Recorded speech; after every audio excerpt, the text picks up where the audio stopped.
여러분 안녕하십니까? NBS 투데이입니다. 지난해 쌀 생산비가 역대 최고치를 경신한 것으로 조사됐습니다.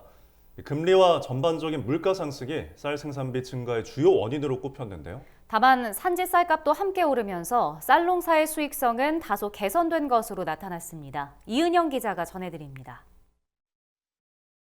지난해 쌀 생산비가 전년에 이어 역대 최고치를 경신했다는 통계가 나왔습니다.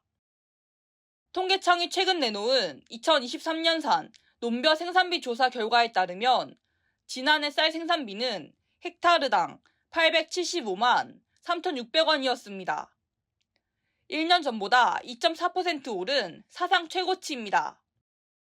농약, 종묘, 위탁 영양 비용 같은 직접 생산비와 간접 생산비인 자본 용역비 모두 전년 대비 상승한 것이 생산비 증가의 주요 원인으로 꼽힙니다.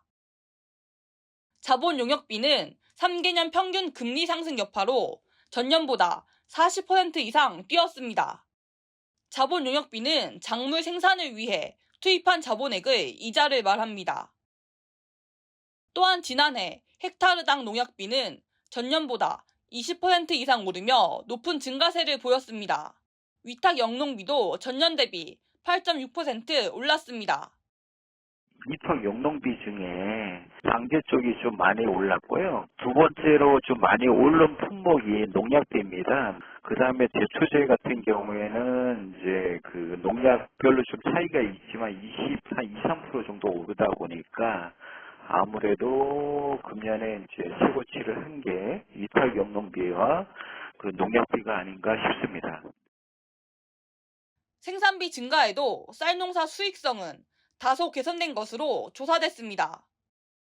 쌀값과 생산 단수가 늘면서 쌀을 재배해 벌어들인 총 수입은 헥타르당 1,232만 9,530원으로 전년보다 5% 이상 상승했습니다.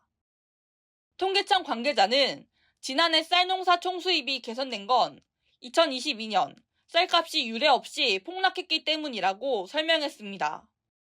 23년도 쌀 수확 시점에 정부 정책이 22년 쌀 가격이 워낙 하락을 하다 보니까 정부 정책에 쌀 시장 경매를 많이 했잖아요. 그러다 보니 쌀 수확기 시점이 9월달부터 12월까지 22년산 쌀 재고가 없다 보니 산지 쌀 가격이 한 11.5% 상승을 하고 생산비에 대한 총수입이 한 5.2% 증가를 하게 된 것입니다.